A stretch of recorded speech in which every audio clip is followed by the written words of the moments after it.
We live? All right. Hello, everybody. Welcome back to another episode of The Pulse. I'm your moderator tonight, Damon G from Jersey Shore Podcast, and this is brought to you by the Great America's Pulse Network.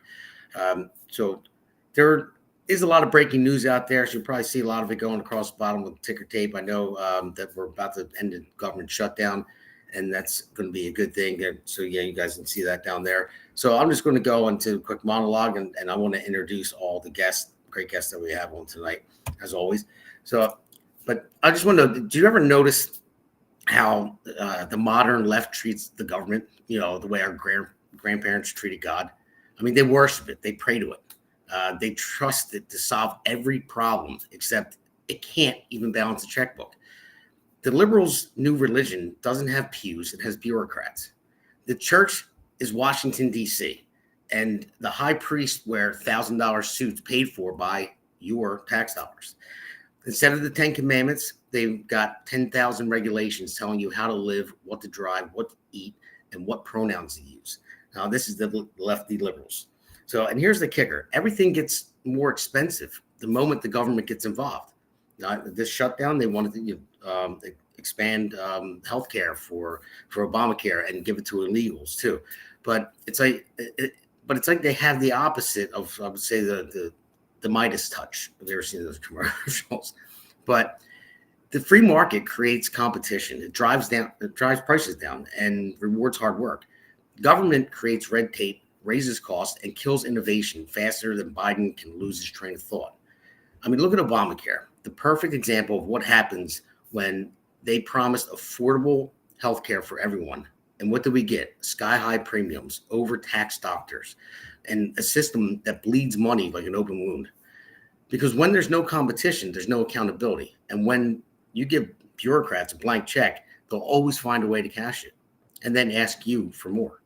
The Democrat Party has become the socialist party, plain and simple. That's what they are. You have Bernie Sanders out there, and that's all he pushes. He pushes Mondani, just got elected, and I don't even know if if the Democrats are savable at this point.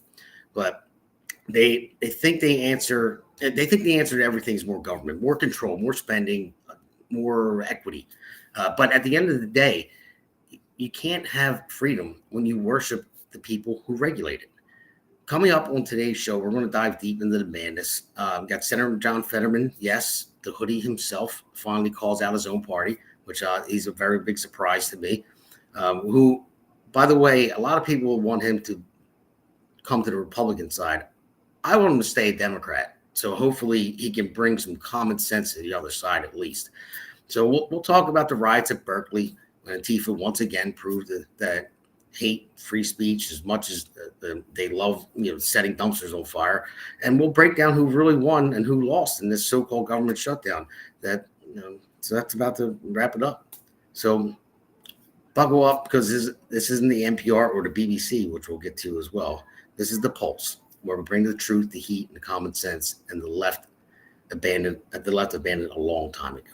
So let's go into our first segment and start introducing our guests. So first, I want to introduce Seth Eisenberg from the Conservative Corner. Seth, thanks for coming up to Jersey, by the way. Seth drove up here for election night.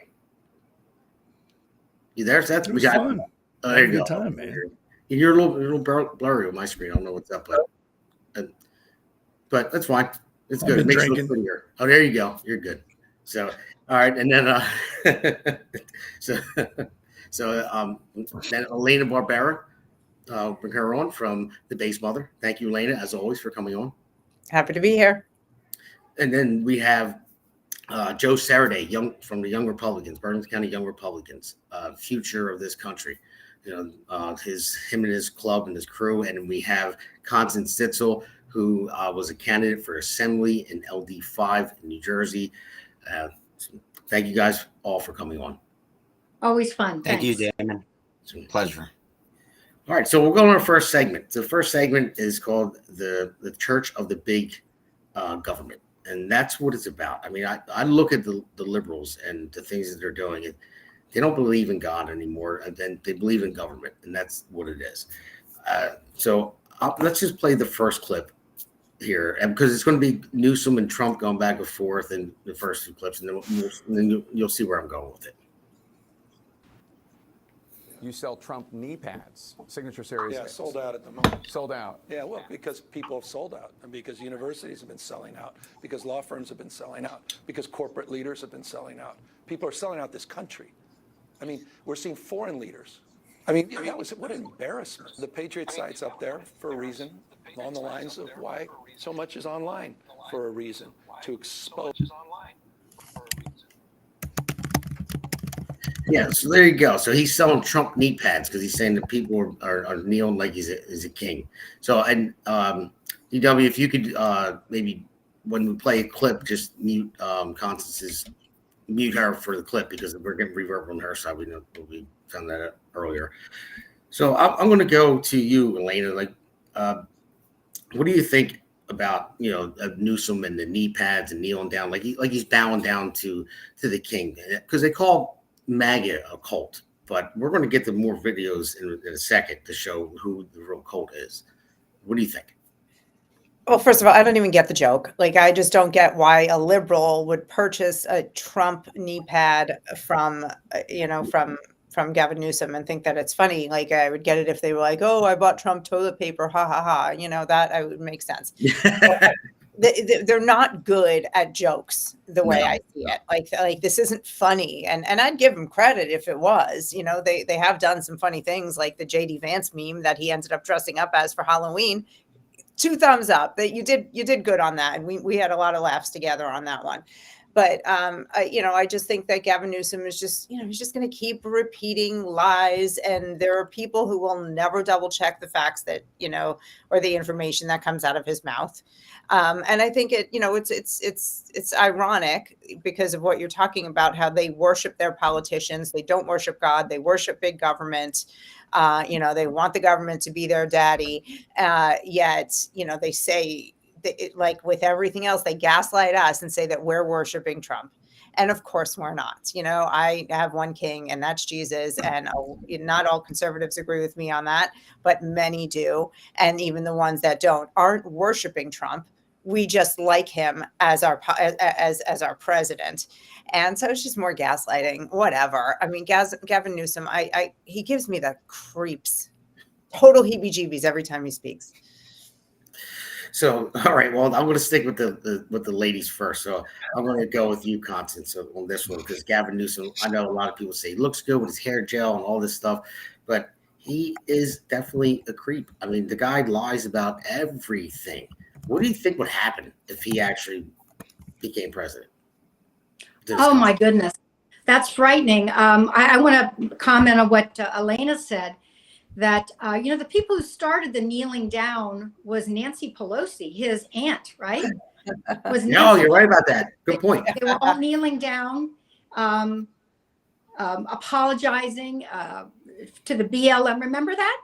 Yes, so I remember. He started the whole kneeling down thing. So I'm going to get the joke because it's already been played. and they already did it. They actually already did it. So it's like, where was he when that was going on? I guess Nancy told him to hush up.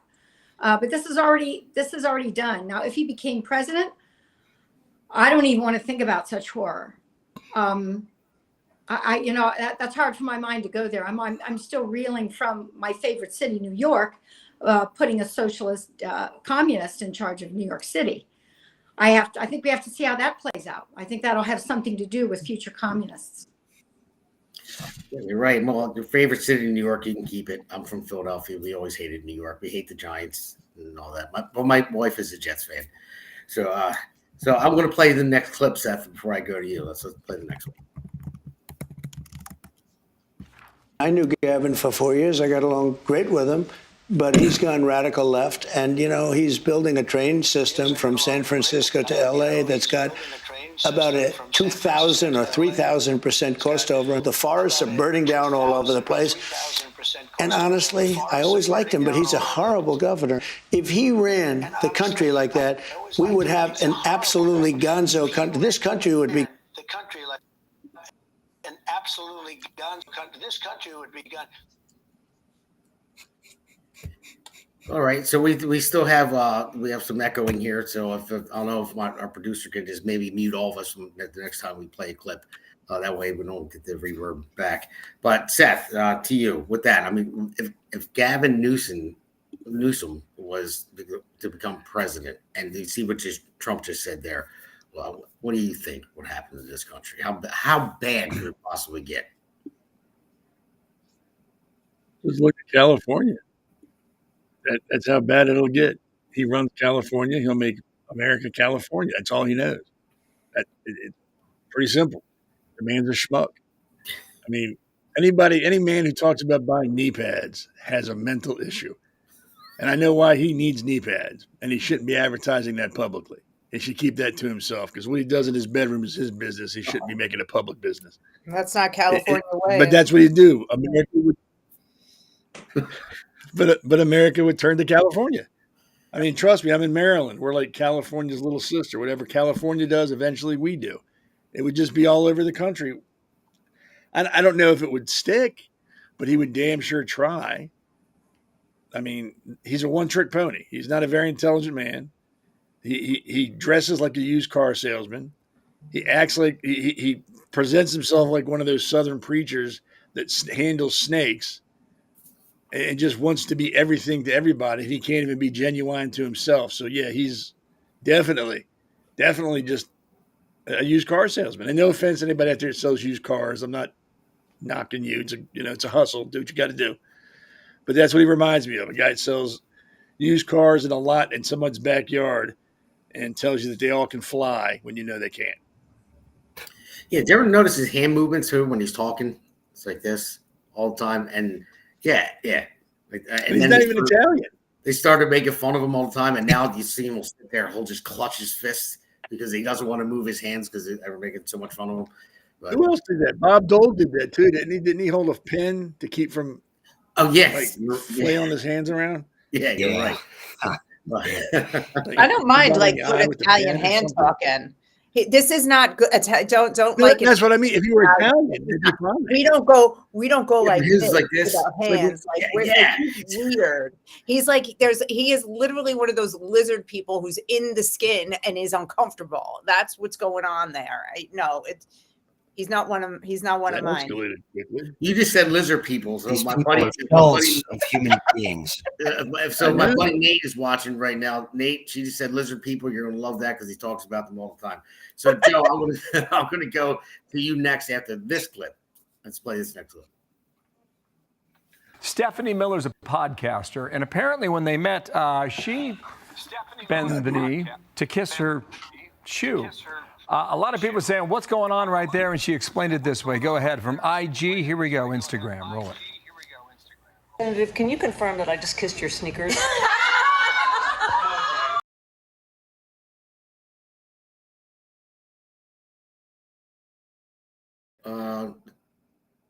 Okay, we're on mute. So there you go. So they call MAGA a cult. Okay. And then you look at a white liberal, the podcaster, that gets down and kisses the feet of Jasmine Crockett. I mean, okay. Who's the cult here? Disgusting. Well, I cannot recall a time when any Trump kissed Donald Trump's feet or conservative feet, even like that at all. Fact of the matter is, people, as we were kind of alluding to, they're shells of human beings. The politicians, their leadership, by special interest groups and corporations and big lobbying groups, they're the ones with the knee pads. And unfortunately, whether they know it or not, are the knee pad wearers themselves. There was actually a statistic I seen a little while ago. I forget who did it or what the source was. But there's actually more diversity right left objectives. I even have libertarians. We have paleo conservatives. We have people who like okay, you know, that's fine. Everybody's the Burlington Republic, but they're diverse than more different backgrounds. So to call us knee pad wearers, or, for Gavin Newsom to allude that he's going to make knee pads for Trump supporters is, look, he better look in the mirror. That's all I could say. They better look in the mirror, think twice. So, disgusting. All right, Joe. Well, listen, I just want to let you know you're kind of breaking up a little bit. Your connection's messed up, so I don't know if you want to jump off and jump back on. Just try it again. We heard mostly everything you said, but you're freezing up and breaking up. We're having a lot of technical difficulties. Apparently, everyone's using the internet a lot tonight. So, but yeah, if you want to jump off and jump back on, then we'll see how it goes. But thank you for that answer. We heard every bit of it. So, all right. So for now, awesome. I'll see what I can do here. So. All right, so we'll just we got Constance can only stay on until 8:30. She has a prior engagement. So what we'll do right now is we'll go to our first break, and then we'll come back to the next segment. America's Pulse Network. The mainstream media is bought and paid for. The truth is twisted to fit their agenda. But America is waking up because podcasts are the future for trusted media. Welcome to the America's Pulse Network. It is a network built by patriots that upholds the Constitution. The America's Pulse Network stands for God, truth, and the America First movement. There is no corporate propaganda, no government spin, just real news, real talk, and real voices fighting for faith, freedom, and the future of this great nation with common sense. Here are some of America's Pulse Network podcasts. Alexandra Levine Live, hosted by Alexandra Levine. Jersey Shore Podcast, hosted by Damon Galdo. The Conservative Corner, hosted by Seth Eisenberg. APN's The Pulse, hosted by Alexandra, Damon, and Seth. So tune into America's Pulse Network on the following social media platforms: X/Twitter, Rumble, Truth Social, Facebook, and YouTube. Join the revolution. Because the pulse of America beats for God and country. America's Pulse Network is for faith, family, freedom, and truth.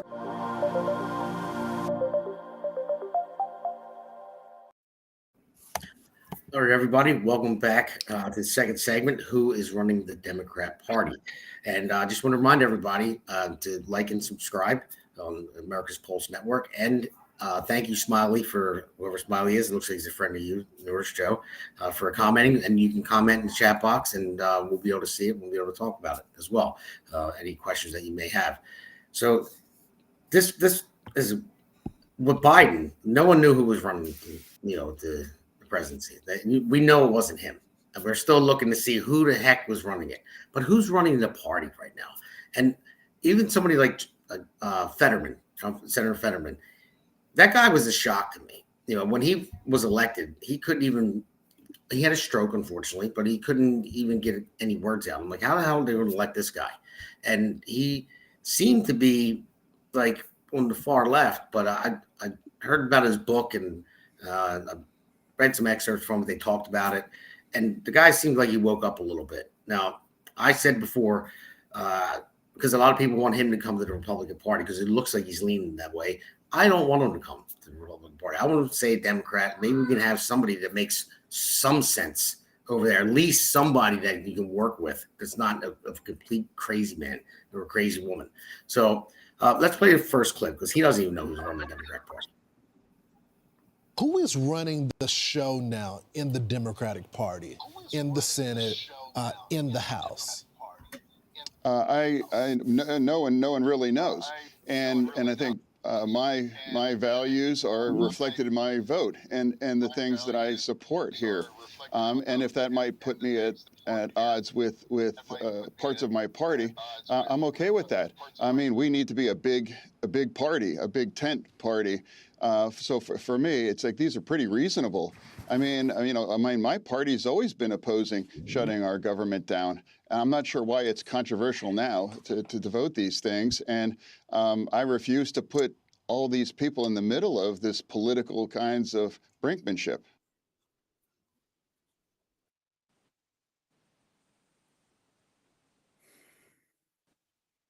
It's kind of a shocker to me because I thought he was a bumbling idiot, and I know he had the stroke and everything else, and I didn't want.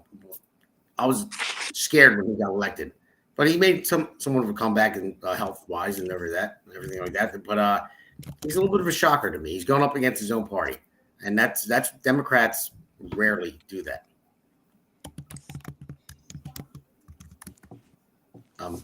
What do you think about Fetterman? What are your thoughts about him? Is it me? Constance here, if I may. Yeah, go ahead, Constance. Go ahead. Okay, I'm sorry. I couldn't hear if you named somebody or not. Yeah, I'm following Seth, but okay, but never mind. So. Fetterman's honest. One thing I think he is, I have critiques for him, but he seems abundantly honest just because he doesn't have filters sometimes. I don't think he knows who's running the Democrat Party. I think it's true that a lot of them don't. But my two theories are that during the Biden years, Hillary was calling the shots a lot, they say. There's that thought that kind of tangent is still running the Democrat Party. But I would say in general, it's who's ever as far left as it can be, because they run out of steam. When racism doesn't work anymore, they go to gender ideology. So they have to go to the biggest extreme, and who's ever heading the biggest stream wins. It's like just when you think they're not liberal enough, they go more so. So who's ever at the extreme is in charge. That would be the AOC crowd who brought on Zoran Magdami. That would be gender ideology is the perfect thing. Many moderate Democrats don't agree with this, but they have to go with the flow on this one. And feminists aren't speaking out anymore. Feminists from the 70s kind of gave up their charter. They just threw their hands up in the air with 57, 56 and the gender ideology policies, and they're on board. It's like, where are they? So the feminists aren't in charge either, or at least the old kinds of feminists. So I would say as far left as you can get, and I would say a lot of them are out of touch suburban women. Well, that is for sure. I would say that. I mean, I think you had 81% of women voted for Mikey Sherrill, and I believe for Virginia governor-elect as well. But Seth, going to you. So to her point, like, how do you think the Democrat Party is? Do you think they're? We'll get to the next segment. How they're too far gone, but do you think they're held hostage by the far left? I mean, look at Madani. And do you think Schumer was really doing the shutdown because he was afraid of AOC and the far left people? No, this is just who they are. I mean, we need to stop making excuses for them and like, oh, they're doing this because of that or doing this because of that. They're just stupid people. Liberals are stupid people. That's the bottom line. They are mentally ill. They don't view the world like it really is. They see the world as they wish it was, and that's how they react. Oh, the sky is purple. I'm going to pretend like the sky is purple and live my life that way. And you can tell them till you're blue in the face, no, it's not purple, you fucking idiot. It's blue. They'll argue with you. When it comes to the government, they shut it down, but they're going to blame everybody else. You can go, no, look, this is you. I can show you the votes. No, it wasn't us. It's the Republicans. No, it's you. This is just who they are. They're stupid. They are stupid people. And I hate saying that because some of my friends are liberals and I love them to death. And they're not as far gone. I mean, their psychosis is just starting. These people are full-blown mental cases that should be locked up in an asylum somewhere. But this is just who they are. There's nothing new. This is like saying, hey, water's wet, the sun is hot, and when the sun goes down, it gets dark. These are just facts of life. Libs are insane. I tend to agree. So Joe, I'll go to you next. Who do you think is running the Democratic Party?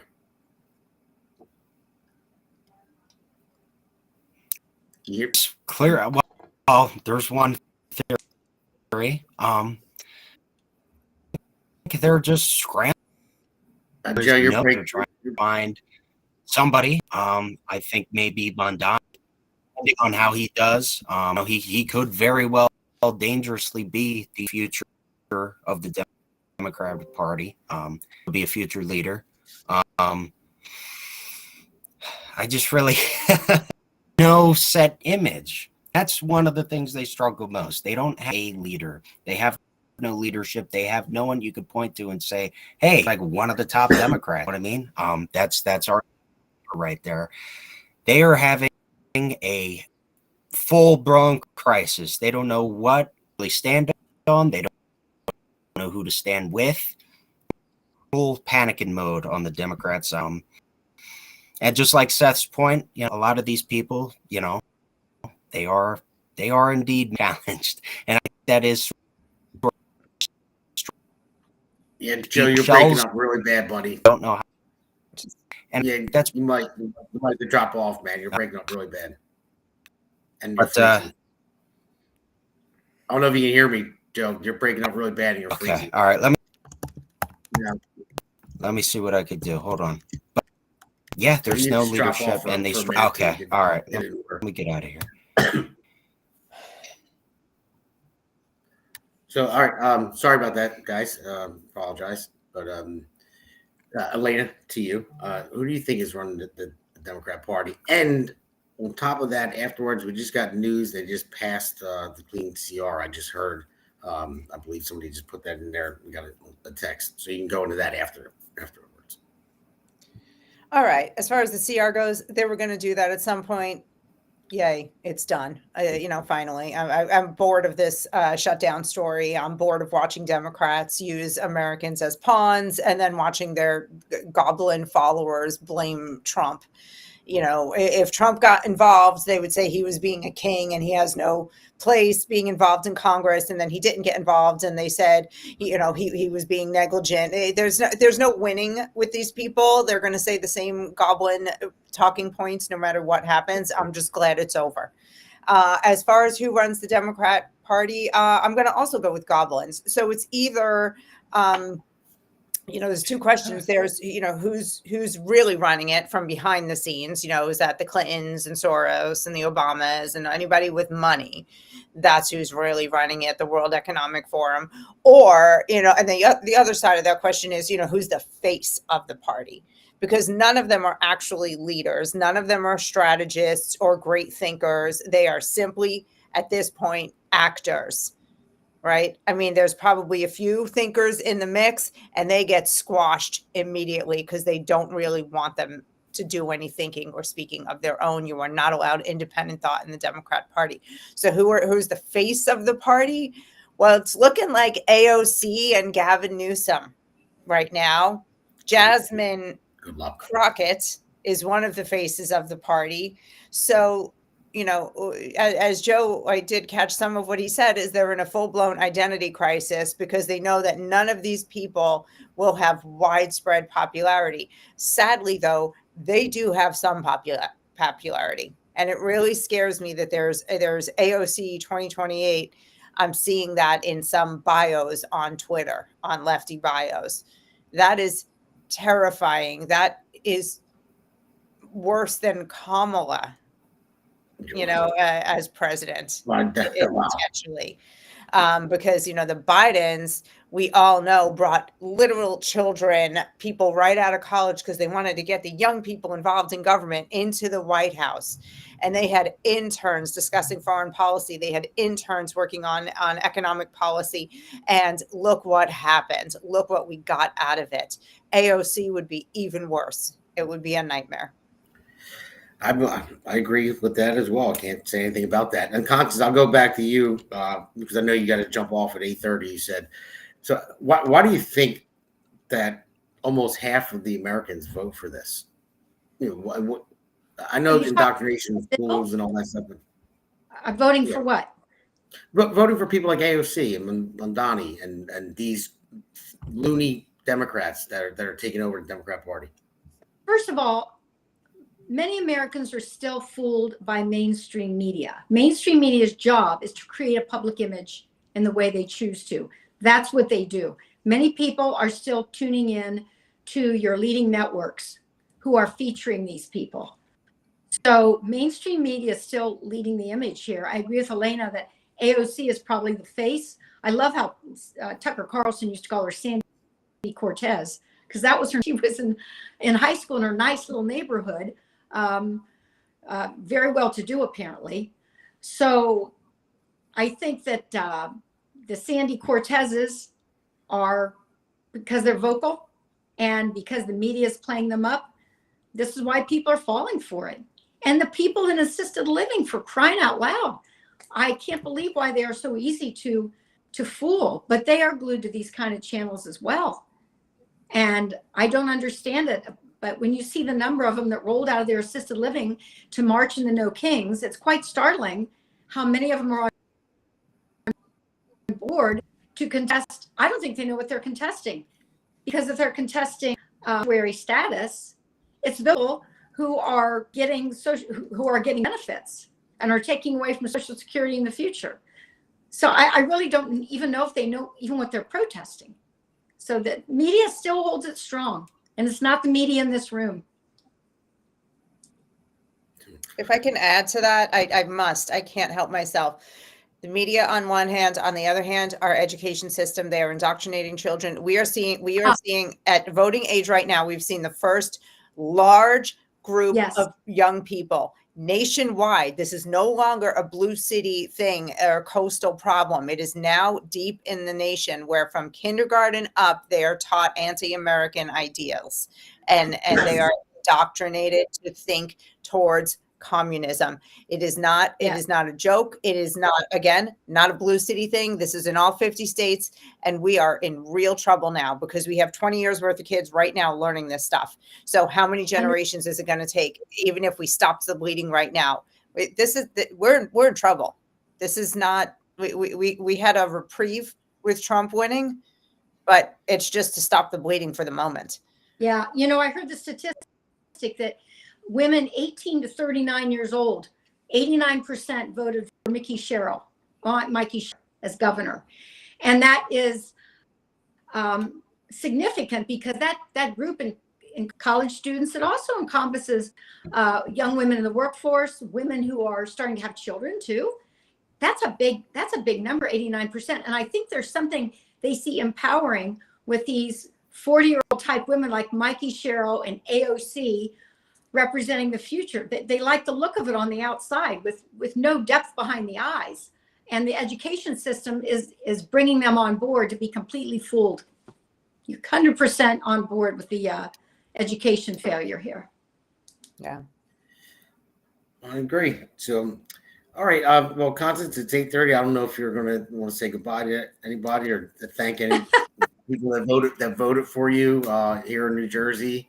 And I know Alexandra is supposed to be on at 9 o'clock. Hopefully she makes it on from Alexandra. Thank you. And I'm going to keep being involved in educating people what's going on in our state house, because many people, probably where you are too, Elena, anywhere, people don't know as much about their own state house, the decisions there. And it's our job to kind of get this out so that they'll be more tuned in, not blame federal for anything that's going on that federal had no role in. Yeah. So I'll keep doing that. All right. Thank you, Constance. I appreciate it. And Seth, before we go to a break, I just want to ask you, with the assisted living that she brought up, all the people that there, do you think, are they trying to get you guys to vote Democrat? All the time. I'm throwing it out there. All the time. I know there's one coming for me soon. So, but all right. So we'll take a break and we'll go to our next segment.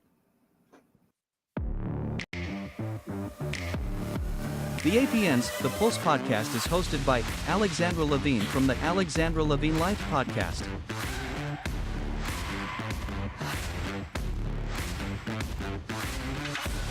And Damon Galdo from the Jersey Shore podcast.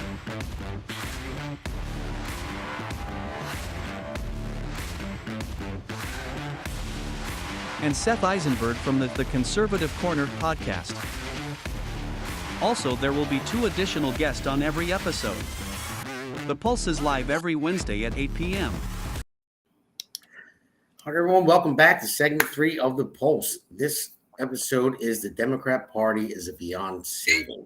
That's what I'm curious about.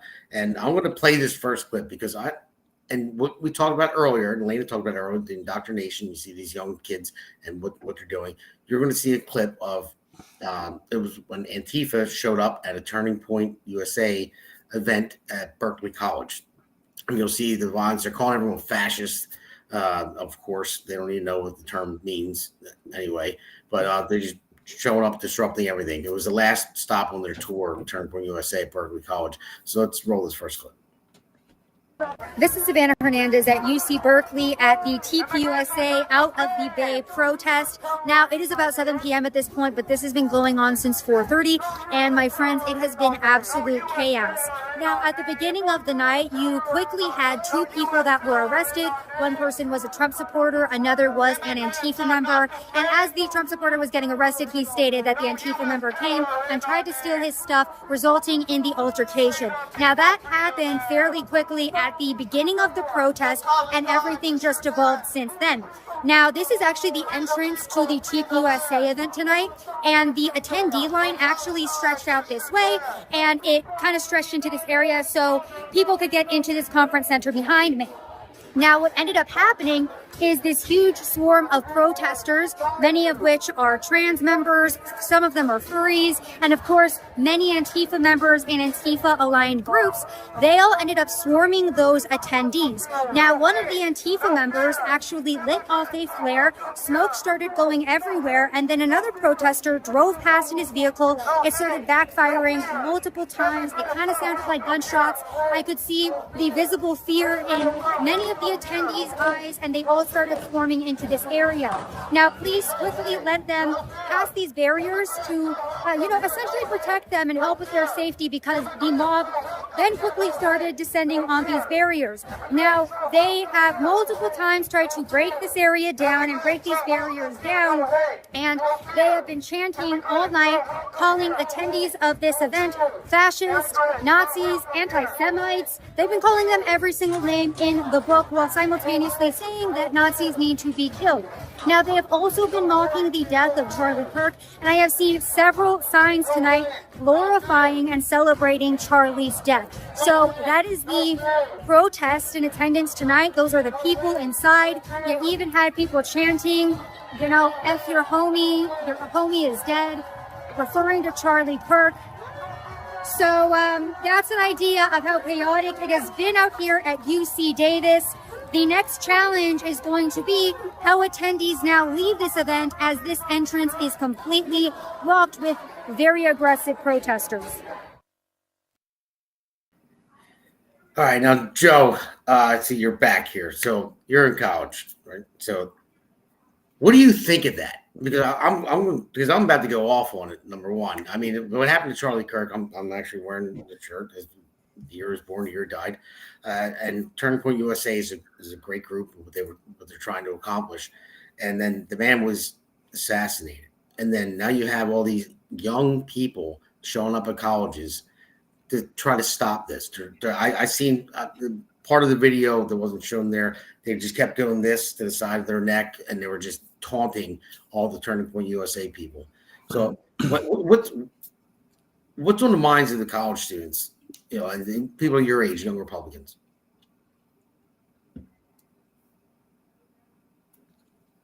You're muted. Muted. I can't hear you. Muted.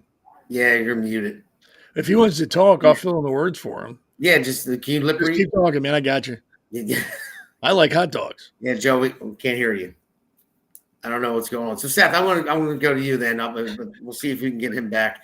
But, Seth, I'm at the point where when I see that going on, it's like, when are we going to shut this shit down? Because you see the cops, they have to stand there and just allow them to do it. And then the fights break out here and there, and they arrest them. But it's like, when are rational, sane people just going to show up? Just like the movie, what was it, Gangs in New York. You know what I mean? And just clash and just end it. And just end it. Say, get the fuck out of here. Sorry for cursing, but just end it. I know. I'm trying not to curse on the polls. I try not to. Yeah, I try to too. You do not. I know I don't. Well, let's be honest. Sane people don't go to those events. Sane people stay the fuck away from them for that very reason. Because other insane people show up there and want to fight with other insane people, and then people get hurt.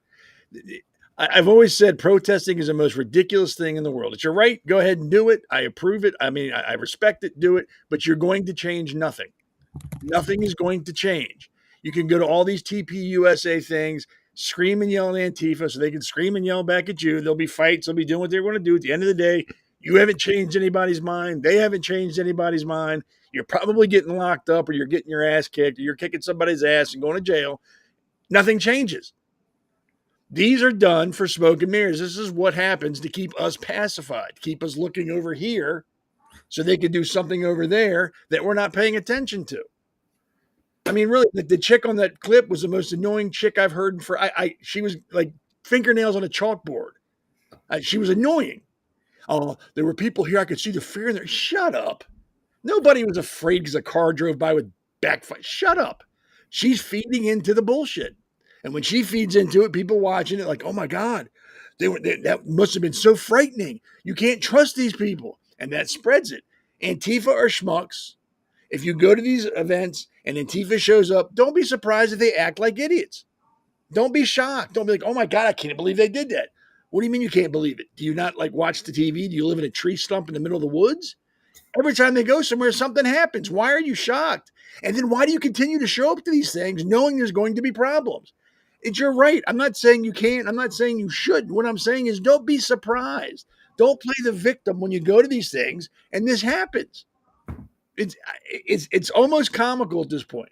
The whole fucking thing is comical. Everybody, oh, this, that, they're crazy. They're crazy. You know, and like the girl. Oh, and then Charlie was hurt. You didn't know the man. Why are you dressing him like he was your buddy? To everybody who doesn't know him, it should be Mr. Kirk, not Charlie. She might have known him. That was that Savannah Hernandez? I believe so. Yeah, she might have known him. Well, I have a firm opinion on that kind of crap, but the man's dead. Stop bringing his name up every time you're talking, trying to get likes and views and go viral. Stop. The man has a family. He has a wife. He has a kid. They haven't had a second's rest since this happened. They haven't had nothing but hearing crap from what? Candace Owens and Tucker Carlson with all their little nifty secrets they're going to release. People making fun of the man. Leave it. Let him be. Let him be. Let his family be. That's what pisses me off more than anything else that's going on now is people bring him up and they're not bringing up. I mean, there's probably 10% that like, yeah, I know the guy. He was really good. The other 90% is, hey, I want people to watch my podcast or my thing. I want likes. I want to go viral. Leave the man alone. I mean, really, get a life. And if that's all you can do is bring up his name to try to bolster you, you're in the wrong line of work. Get a new hobby. Find something else to do with your time because you suck at this. I got to push back a little bit. I mean, she was talking about the. I mean, just her. I mean, in general. Yeah, I mean in this case, she was talking about the signs that were being held up and the continued celebration of his murder. And I think it is good to point out that the left is as unhinged as they are, and that we already know that, though. That's the whole point. This is not news. This is not like, oh my gosh, clutch my pearls. We know this. If it wasn't Charlie Kirk, it'd be something else they'd be talking about, making fun of. If it wasn't, I mean, it's never ending. Well, the point is, it makes the news, and all these crazies show up there, and these are people that are just trying to continue on. Like I think what Charlie Kirk did was a great thing with TPUSA, starting that and that movement. I think he was a smart guy, and I liked most of the stuff that he said, and then he got killed for it. And then you have all these lefty loonies, Antifa showing up, and they're mocking his death all the time, and that's. Honestly, I didn't know Charlie Kirk. I didn't know him at all. I watched his videos. I watched all of them. I watched it every time we went to a college campus and he debated with college kids. And I thought that was admirable, letting everyone come up and talk, and then he would go back and forth with them. And I agreed with, like I said, mostly of what he said. And then he gets killed for it. And then you have all these crazies out there just mocking him over and over again. And they won't let Turning Point USA, which has grown up. And I believe there a lot of good people joined it for that reason. There were a lot of people that were part of it to begin with. But then he gets killed over it, and more people joined it because they're like, whoa, wait a minute. We can't just come out here and speak and have a conversation and then without getting killed. And then these people show up, and when they try to continue it, and that's my biggest problem is when you try to have a conversation with the nuts on the left, you get shut down, you get hurt, you get shot at, whatever it may be. So that I have a huge problem with that. That's my point. Then why to try to engage with these people in conversation? Why? You just said it's going to happen, so why would you try to engage in conversation? What are you hoping to accomplish to talking with somebody who's going to hurt you? Well, What are you because they're hoping looking to to do? shut it down. They're looking to close it, shut it down so it doesn't happen. They won't. That'll never happen. They'll never shut it down. The police won't let that happen. The place you go to won't. They'll never shut it down. So that don't. And I'm not trying to be a dick, but don't worry about that. Don't worry about that. They will never shut something down once it starts. So like this thing that was going on, they couldn't shut it down if they tried. It's not going to happen. So with that aside, knowing that they can't shut it down once it begins, why engage with these people? Why even acknowledge what they're saying? Just do what you were doing when you got there, enjoy the presentation or whatever they were doing, and then leave when it's over. Why even give these people a second of thought? They're attention whores. That's why they do it. If we keep noticing them, they'll keep doing it. Well, and I'll tell you why, and maybe Elena can attest this too. There are colleges that have closed everything down because they don't have enough security to, when Turning Point USA or whoever it may be, that say, I don't care if it's Ben Shapiro, Matt Walsh, or Turning Point USA, or Jordan Peterson, maybe, whoever it may be. That there's a lot of times they went to a college event and they were supposed to speak there, whatever, and people showed up and the colleges shut it down because they didn't have the security to handle it. That's happened many times. So that's my problem. And luckily the police showed up. This one, they handled it to the best of their ability, but that's my problem with it. Yeah, I'd like to add that UC Berkeley is, it is ground zero for this liberal think. I mean, we can go back to when you and I, when we were all in diapers and this kind of nonsense was going on there, less violence, but they were going to change the world in the 60s. It's all this hippie stuff. When I lived out in San Francisco in the early 2000s, I worked for a company that we used to do shows on the UC Berkeley campus at the Greek Theater and, here at Zellerbach Hall. So I spent a lot of time on that campus. And it was just, these people would protest even back then. They would protest anything that somebody had an idea that said we should have a protest. They were having a protest. They were standing on street corners. Sometimes they were blocking the street, but they were always, it was like it's a literal hobby. Like, join a bowling league, do something else. But again, it becomes their God and it's all they do. So now it's just gone from, activism and liberalism to, communism and violence. It's really unfortunate because I do think in the very beginning of those protest days in the 60s, they wanted peace. They wanted civil rights. They wanted things that we all agree on, really. At the end of the day, they smoked a lot of weed. They were calmer, back then. Well, now they're all on SSRIs and vape pens. And so, maybe they should go back to cigarettes and pot and an occasional line of Coke and, maybe they'll be normal again. I don't know. And one more thing, and this is probably going to piss off a lot of people. And you know what? That's my hobby. If you are a conservative, you have to respect and defend Antifa's right to speak, no matter what they're saying, no matter who they're mocking. As long as they're just saying it, you have to defend that right. You have to stand up next to them and go, yes, they can say this, and I will defend their right to make fun of Charlie Kirk or make fun of whoever they want to make fun of, because that is our First Amendment. And the First Amendment right is there not only to protect speech you agree with, it's there to protect the speech you don't agree with. So you have to give them their props. You got to respect them for exercising their rights. As long as it stays verbal. The second they start touching people or doing stuff like damaging property, completely different story. I'm not supporting that at all. Not at all. And I'm not condoning what they say. All I'm saying is that's their right. Yeah, we have to take that into account. We can't condemn them for what they say. That is their right to say what they want to say. As disgusting as abhorrent as it is, they're allowed to. Our Constitution is there to protect them just as much as it protects us. That's why I'm saying don't engage with them. But they're going beyond exercising their constitutional rights. Once they start touching people, that's what I'm saying. Then it's different. They start damaging property. It's completely different. Yeah.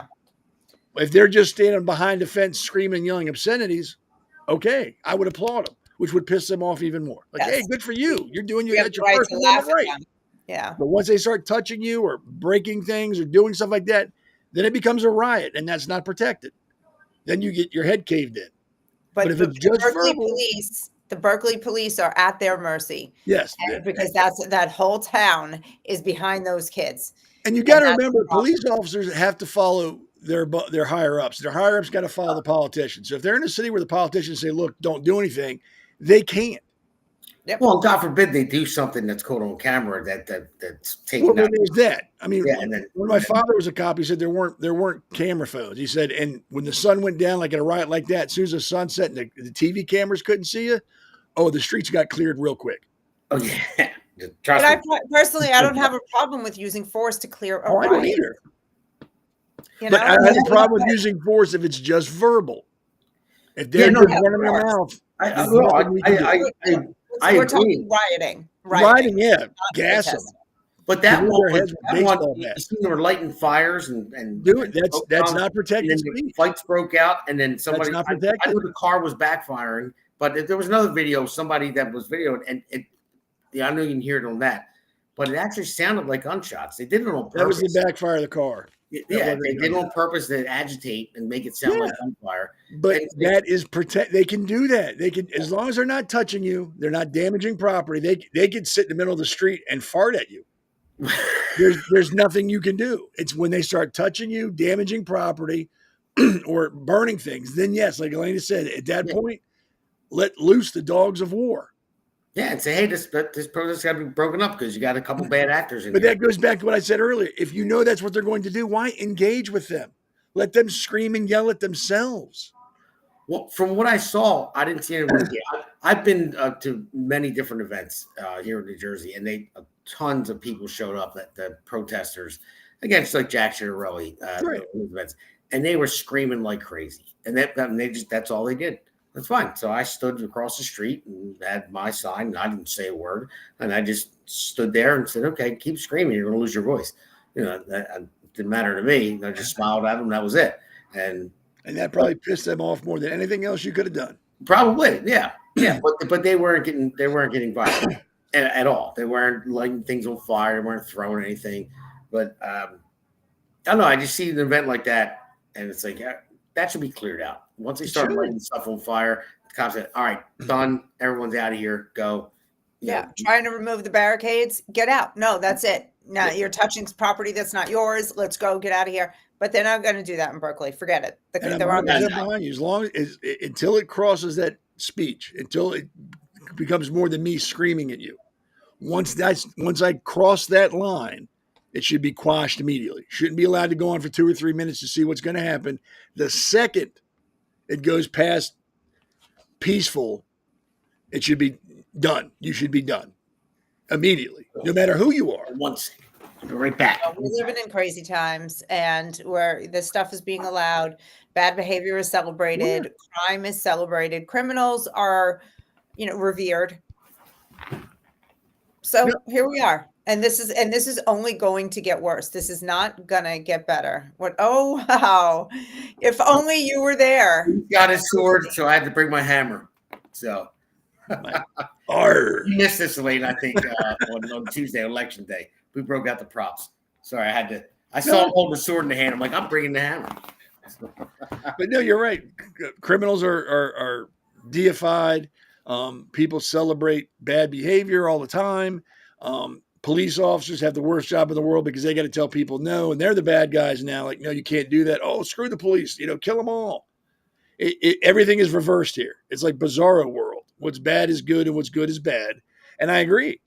And until the adults that are in charge grow a set, and like I'm tired of hearing, we're going to arrest this person, we're going to charge this person in Congress. Until you do it, stop talking about it. And until you do it, this stuff will continue to happen. And they need to drop the hammer. Like, look, if you're freedom of speech, great, exercise it.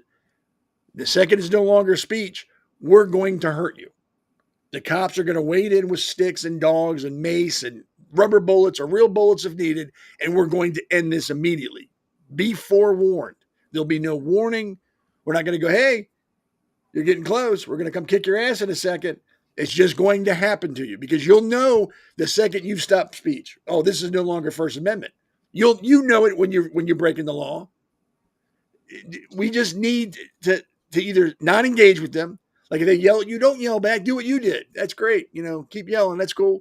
Which pisses them off more. Yeah. What Or they bothers me just is, need to be ended. yeah, what bothers me is that the old hippies, maybe they are speaking up. I don't hear the old hippies in Berkeley coming out and saying, "Hey, Turning Point has a right to They speak." don't. They won't And never do that. because they truly do not care Yep. about the right having free speech and First Amendment rights. They don't Yep. actually believe in First Amendment rights, and And that's that's why what it's so is important for us very, to very do that. disappointing. And that's why it's important we maintain that, because if we leave it to them, there'll be no more. It'll be freedom of speech for people we like, or because we agree with you, not for everybody. So It's that's like why we need to maintain that and defend it. Because if we don't do it, nobody else will. Yeah, I don't think anyone on the right is not doing that. I No, think I'm we're not all- saying they're not. I'm not saying that. I'm just saying we have to be very careful. There's some people out here scream, well, they can't say that about Charlie Kirk. Yes, they can. They can show pictures of it. They can dress up like it. They can do that. And you need to defend their right to do that, because the second we stop doing it, they're going to make sure we can't, because they don't believe in the First Amendment. We do. We have to defend it, whether we agree with the speech or whether we don't. It has to be defended.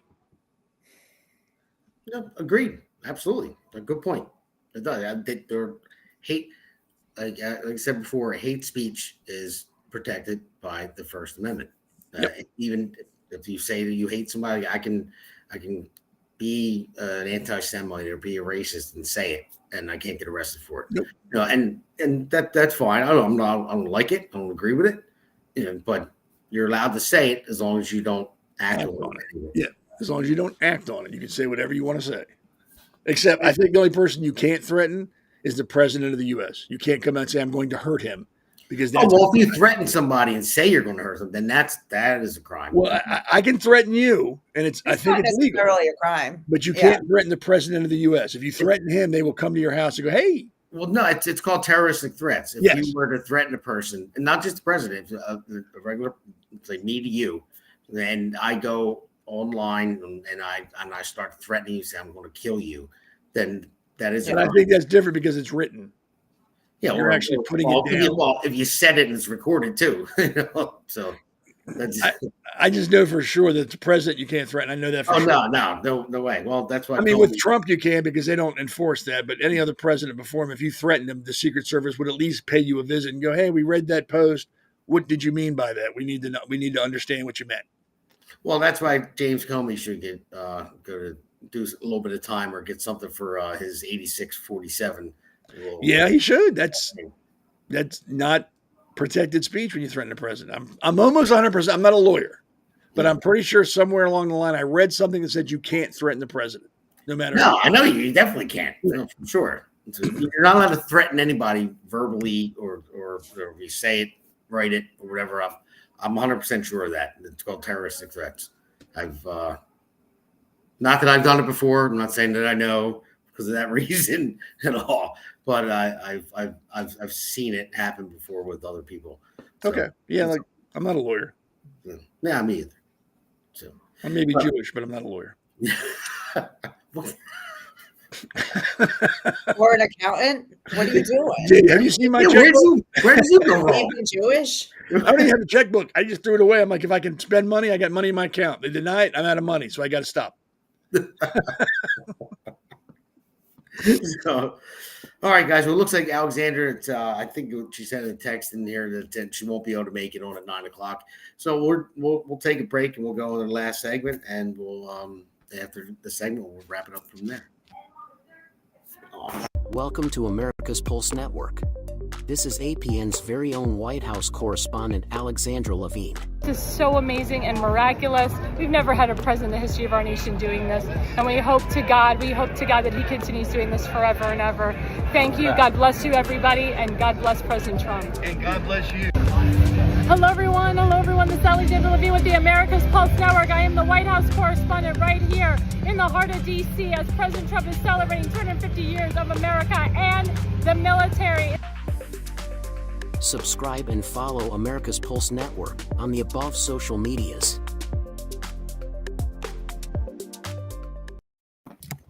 All right, everybody. Welcome back to the last segment of the Pulse. I had to bring the hammer back out. That was a fun night, man. It was. Man, thank you for coming on too. It was great. I wish you could have made it up there. It it was a really good night, and I think I said this after our Pulse podcast last week, but I'll say it live. My buddy Billy, moron, some guy he was getting ready to leave, and some guy just pushed him in the back, flipped him over a table, and he got into a fight. Cops came, and I'm like, dude, just go. And he would not do it. He apologized. He was crying to me the next day, and then I had to drive them home and then come Uber back to get my truck. Thanks, buddy. I'm just going to throw it out there. So both your friends were good guys. I mean, anytime you drink as much as they did, something's going to happen, no matter who you are.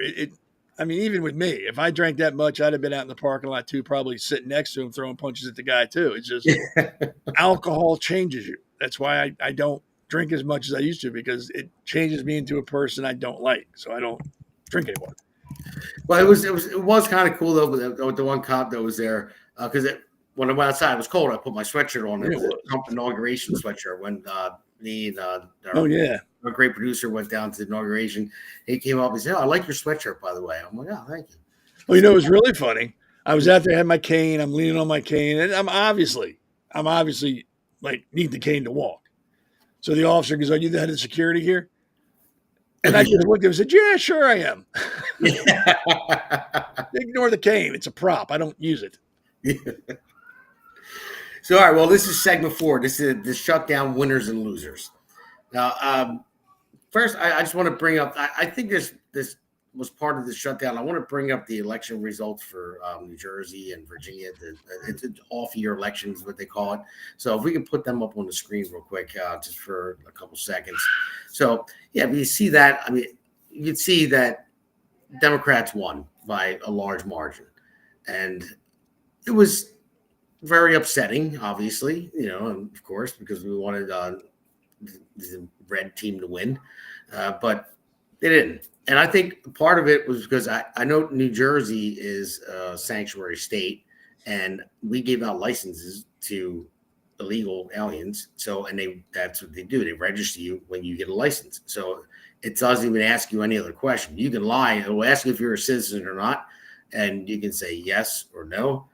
So you can just say yes, and then they'll register you to vote for Republican, Democrat, whatever it may be. So I think a lot of illegals voted, and I think that the shutdown, part of it was a lot of people. There was a lot of low propensity voters that came out. There was 600, and this is New Jersey anyway. There was 600,000 more than ever in a gubernatorial race came out to vote, and they voted for Mikey Sherrill. And I think that the shutdown had something to do with it too, because a lot of people losing their SNAP benefits, they were like, and mainstream media pushing it as a Republican shutdown. They went out and they voted for the first time ever.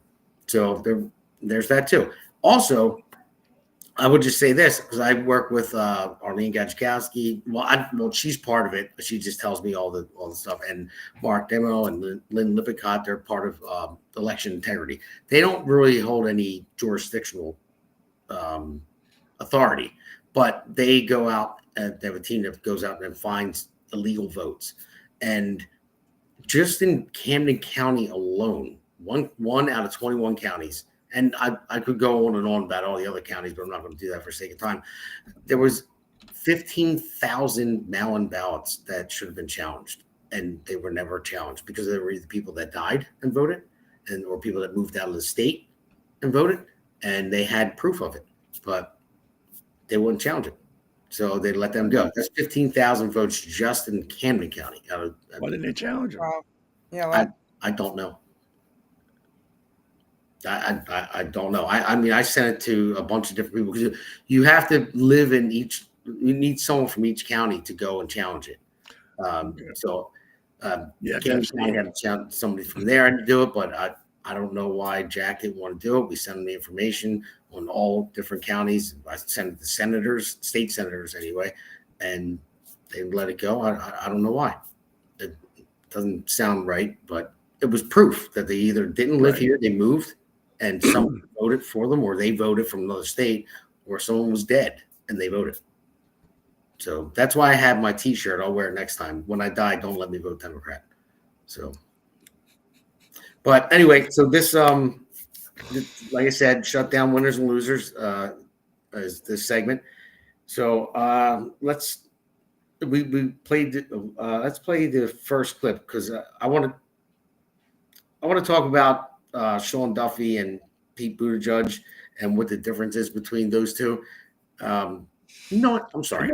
Before I even play those clips, what do you guys think? Because Seth, you're in Maryland, so and you didn't have any elections there this year. So, is there any cheating going on there? Who do you think won this shutdown? Do you think the Republicans won in the end? Because I think, to be honest, I think the people won. I think people started to realize we don't need the government. Things went on pretty much normally without the federal government at the helm. States government had to step up, do a little bit more than they should have been doing, but that's what they should have been doing the whole time. Federal government should only be there for national defense and to maintain infrastructure. Beyond that, they should have nothing to do with us. They've gotten too bloated, too big, too self-important. And we saw that this during this time, we don't need them. The 10 billion people that were laid off during the government shutdown, find a real job. Stop living off my tit. Go make your own living. We don't need all those people. We don't need the Department of Education. We don't need the IRS. We don't need the Department of woolly people in purple shirts. We don't need all these departments because they serve no purpose other than to keep the bloat and the bureaucrats in charge. And and again, I'll piss people off. I wish the shutdown was still going on. I wish Trump said, nope, we're not ending this. We're going to go a little bit longer. This is ridiculous. People need to see we don't need us. We should be seen and not heard in the federal government. Until we're needed for something, we should be in the White House or in the Congress and just sit there. They don't need us. We don't need them. Well, you're a veteran. You're a veteran, and then, so what about the people that are serving that wouldn't get paid? What, so they can make their 22 cents an hour? That's what I was making when I was in. So what? Well, I didn't join to get rich. I didn't join I joined because I wanted to help, not to make money. And if I didn't get paid, that doesn't change my job. It didn't change the reason why I was there. I was there for one reason and one reason only. And money had nothing to do with it. Obviously, because you don't join the military to get rich. Hell, you join it barely to get fed. It's not about getting rich. It's about food on the table. Some of these people have families, and they don't all have 6 months of savings in the bank like I don't. They should. I got 6 days of savings. I don't even know that. But yeah, I mean, we don't need the federal government. We don't need them, or we don't need them to be as big as they are. They need to be downsized massively. I could not. As big as they are, I agree. I mean, if we immediately just cut all the government programs out and just got to keep our tax money, we could all afford the things that the government is supposedly giving us, except it's all government cheese. It's all nonsense, cheap crap that the government gives us that doesn't work, like all their healthcare subsidies. Look what Obamacare has done to our healthcare. It is so expensive to go to the doctor, and the quality is in the gutter everywhere. It's really a shame. That's just one example. Everything the government touches turns to crap. But so I would rather keep my tax dollars and, chip in for the military and the interstates, a few little things here and there. That's enough. Oh, and don't get me wrong, because I don't want any nasty emails. I'm all for the military. I was in the Navy. My daughter was in the Navy. I'm not saying, hey, we work for free. What I'm saying is I hope you didn't join to get rich. That's all I mean by that. If you joined the military to get rich, I got some swampland in Arizona I want to sell you real cheap. No. You run for Congress to get rich. That's what I mean. You go into politics to get rich. You join the military to do the right thing. That's not why I'm running. It's not why I'm running, by the way. God, my head is big. No, but it's just a perk. It's just insider trading as a perk. Yeah. In a few years, we'll see. What I meant by paying the military. Oh, sorry. I'm sorry. Go ahead. Sorry. I didn't mean to jump. No. But no. What I meant by paying the military is a lot of people, let's say they get out of high school, they need a job, and they go, or the Patriots, whatever it may be, whatever the reason is, they join the military, and they might leave a wife and kid at home. That doesn't work. So they go and join the military. If they're not getting paid, they can't send money home. So I don't think any rich kids join the military. So that's, maybe go to West Point or something like that, become officers, but not. It almost doesn't matter. It almost doesn't matter. The government should pay our soldiers no matter what. They shouldn't be caught up in political nonsense no matter what. That's really the conversation we should be having. Like, why is Congress getting paid? And that soldier who's got 3 kids and he's an enlisted guy who's not making a lot of money, why is he on the hook?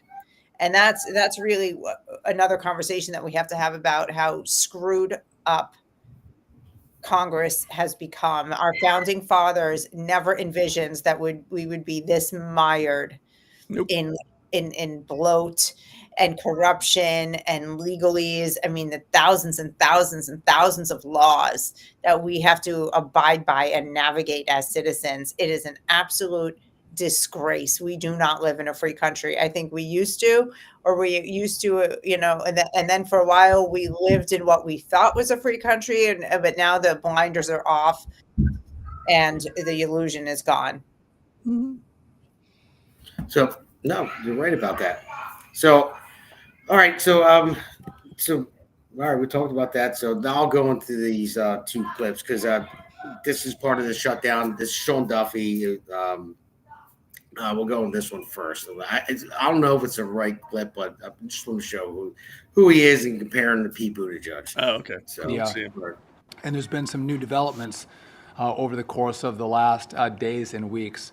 But before I start, I do want to thank Secretary Noem and ICE and the state of Indiana for the great work they've done. They had a press conference this morning identifying 223 illegals that were arrested in a sting operation in Indiana. 146 of those individuals were truck drivers. And Secretary Noem actually pointed out that a number of those truck drivers that were illegal have criminal records.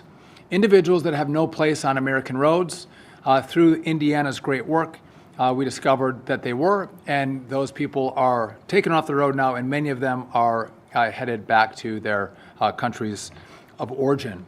I know other states are partnering with us, states like Oklahoma, also setting up operations in their states to actually enforce the laws on the books in their states, but also the laws that come from the federal government and those of us here at DOT.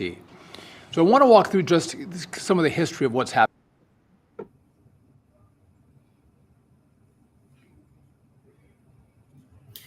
So, all right. So, I just wanted to compare him to Pete Buttigieg. Now, the clip I was originally wanted to cut was him talking about air traffic controllers and not getting paid, and he said what Trump was saying. But that was a good clip to play as well. And the reason why that clip was played, Alexandra, thank you for putting it in there, or Landon, maybe you put it in there, I'm not sure. But Gavin Newsom gave illegal immigrants, 17,000 illegal immigrants, a CDL. And you're seeing all these accidents by illegals, so I figured I'd touch on that. But the clip I wanted to play was him talking about Trump giving air traffic controllers that stayed and worked without pay a bonus, because they worked without pay.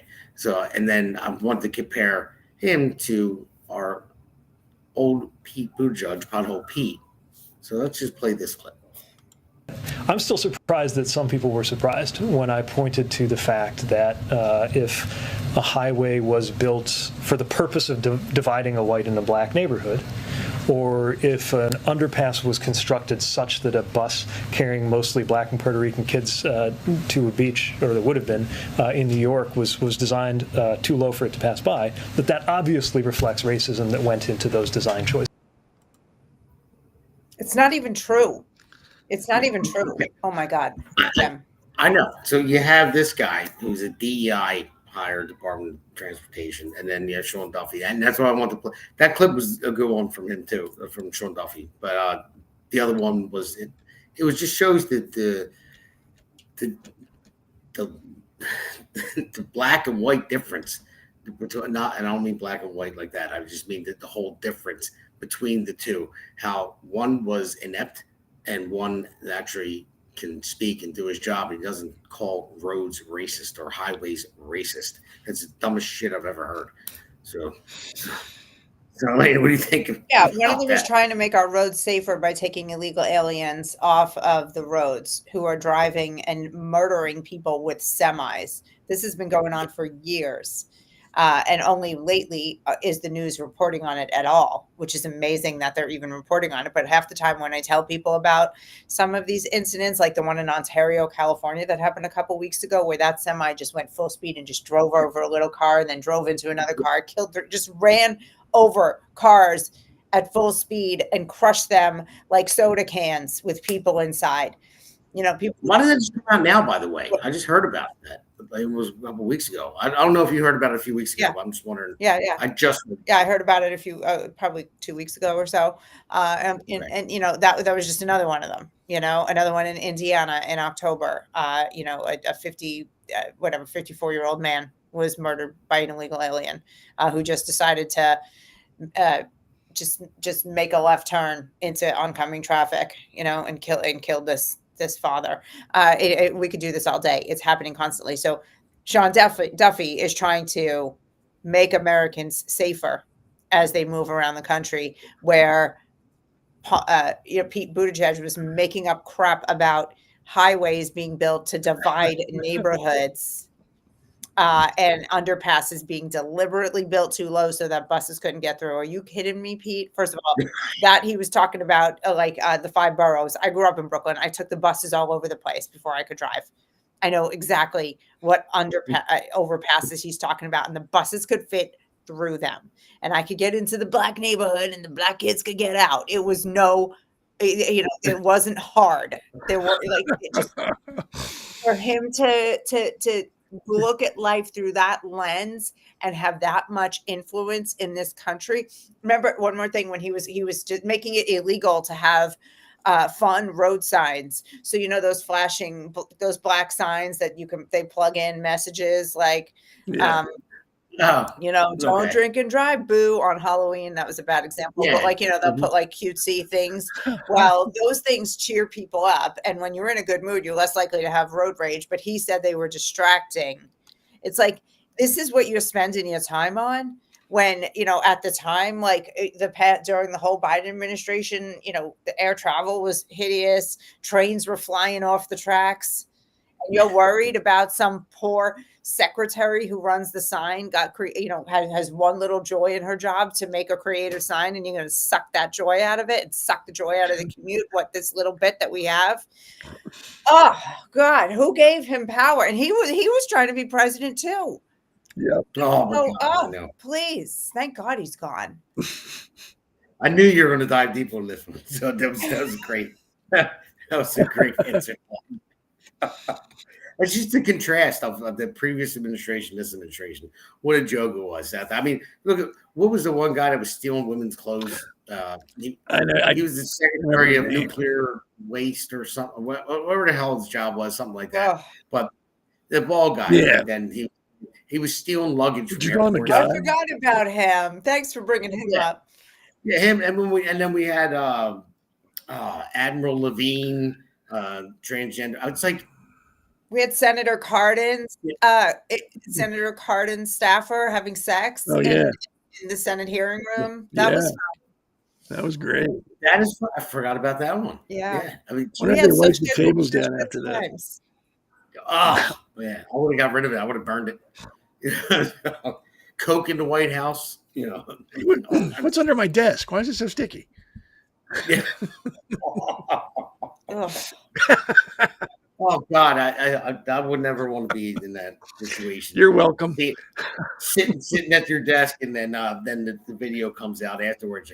You know, what happened to your hand? I cut it off. I was wondering what that smell was. It's musky in here. Yeah. What's that funk? It's crazy. You got transgender. Smells like hot dog water.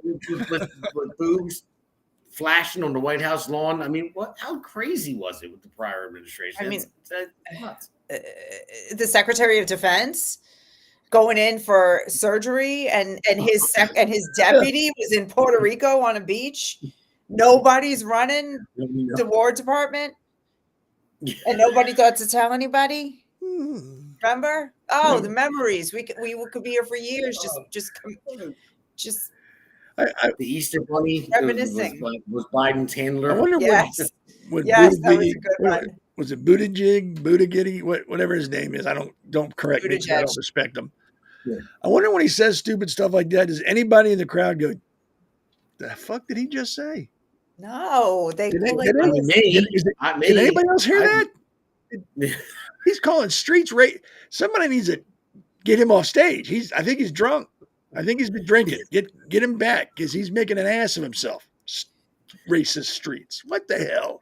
I know, but those are the good old days when they called us racists. Like now they call us fascists so that they can kill us, right? Yeah. Yeah, well, and Constance said it earlier that they move on from one to another. You know, the racist thing isn't working anymore, and then now it's a fascist thing. They're going to find something else. What's going to be next? I mean, it's like just shut up and be an American, okay? Next, I'll tell you. Yeah. Next, what's infidels. next? Infidels. Infidel? You think? Infidels? Oh, really? It's a good one. Or there might be a little further in the future. There might be something between fascists and infidels, but they're coming for us. We're going to get to being called infidels in our I country. agree with that's the thing I'm most concerned about is that. That's what keeps me up at night. Is that crap because nobody says anything. No one's saying anything. That's what scares me. That's what gonna. If there's ever a downfall of this country, it's going to be because of Islam. I'm telling you, it'll be because of Islam. I believe so. Yes. Radical Islamists. And I'm not even going to say radical. I'm saying Islam. Period will be the reason this country comes down because wherever they go, death and destruction follow. Wherever they go. There's no peace, there's no calm, there's no unity, there is division, and there is death. That is all they bring with wherever they go. And I do agree with that. I mean, you look what's happening in the UK. Look at Dearborn, Michigan. I was going to say Michigan too with their what is the bullhorns out there? Yes. Not bullhorns, the speakers out there. I would lose my goddamn mind if I heard that every day. I would lose my mind if I heard anybody's. And I don't know who said it. It was one of the talking heads, and I agreed with her. I can't remember her name, and I apologize because she's pretty famous, I guess. But she said, if there is a such thing as a moderate Muslim, why are they not speaking out? Why are they not coming to the forefront and condemning what happens in Islam? Why are they not screaming and yelling and saying, this is wrong, this is wrong, this is not what Islam is about, this needs to stop? If there is moderate, where are they? And where have they been? That's why I say Islam, period. I'm not breaking it down anymore. Until I see people who say I'm moderate fighting what's going on, I'm grouping them all together. Call me a homophobe or not Islamophobe. Call me what you want to call me. Until I see proof there are people who are against it, that's where I stand on it. Yeah, because you're right. I haven't heard any of that, and I actually put out a video on Instagram today commentating on a compilation of Muslims, imams, and leaders speaking about their strategy. Yeah. And they say, used to be the bullet, but now it's the ballot. So we are going to find our way into American politics. We're gonna win power for Islam, and we are going to make America a Muslim nation. And they're doing it. We're sitting back and watching it happen. Like you said, Dearborn, Michigan. Texas. Yes. Texas has like the third highest number of mosques in the nation. New York just voted in a Muslim who was pretending to like gays and women. Yeah. I like the gay people. Yeah. Yeah. It's and so they're all playing nice right now. Everything you said about everywhere they go, there's violence. I mean, look at Boko Haram. Look at what's happening in murdering, slaughtering Christians, slaughtering Jews. But they're not going to do that just yet here because they still don't have a majority. Not yet, but there will come a day in this country if we don't stop it where we become the infidels, and we either fight for our lives or we will live under their thumb. Like I said before, if you look at Japan, they don't allow Muslims into their country. I don't think China doesn't let anybody in their country, but they specifically don't let Muslims into their country. Poland has not let a single Muslim into their country. And look at Poland. They're fine. There's nothing going on in Poland. Nothing Italy's going on. bugging. She's bugging. Look at Italy. She's like, Yeah, that's she's it. done. She's like, we're done. We're not doing this anymore. Yeah. But we won't, because then we're being Islamophobes. And we don't want that. We don't want to be Americans. We want to be everybody. We want to be like Hans 57. We want everybody to come here. You don't have to integrate.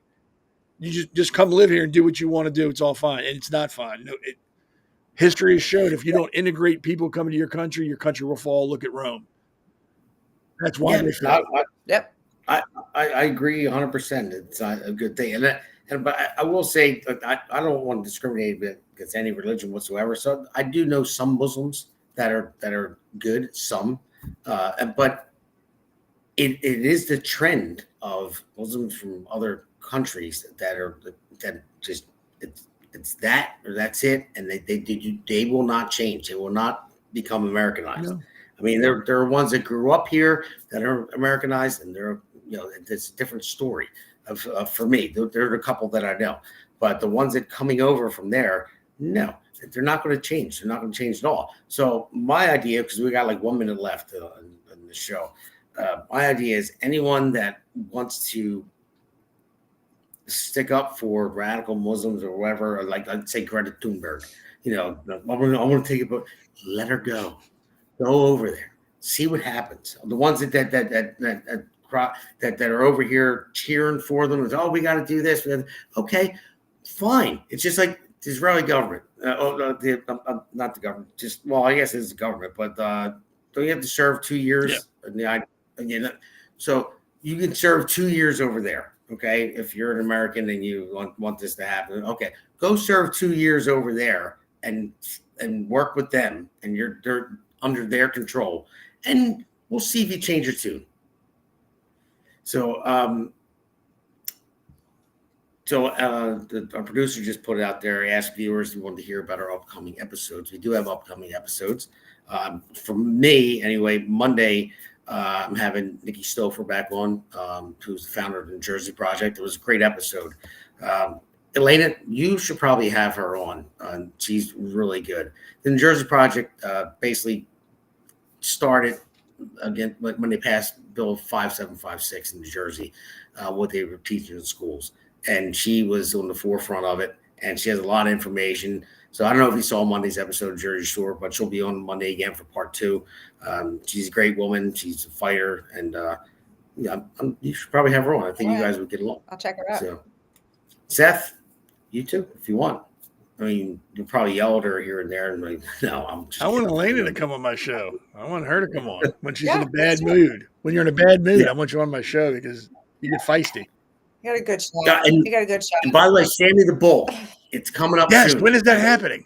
We got an email from Amena the other day and said that his schedule's freeing up, so it's going to be happening soon. Oh, yeah. That's cool. That'll be awesome. So, yeah, I might even wear a tie for that one. I'm thinking. You better, Sammy. I don't know if he's watching. He's not watching the show, but if he does watch it in the future, you better get it together. Come on our show. Yeah, I don't think I threaten him. That's no. I'm not a smart man. I know he's not. I know he's not watching. He's older now. You know, he can. So if he is watching, Mr. Gravano, that was him. I don't agree with what he said. I think it's wrong, and I will back you up no matter what you say back to him. I'm on your side, sir. Sure. I told him we're going out to Arizona. I'm going to buy him dinner. But if I don't come back, then you'll know what happened. No, I won't. So. I'll not know what happened at all. I have no clue what happened. Don't know where you went. Don't know. All right, episode's over. All right, so thank you guys, everybody that joined. Smiley, thank you for your comments. I appreciate that. So over and out. We'll be back on next Wednesday for the Pulse, and you'll see all the rest. Seth on Sunday, Alexandra tomorrow, Tuesday, me Monday, Friday. So got it. Word. Bye. Bye.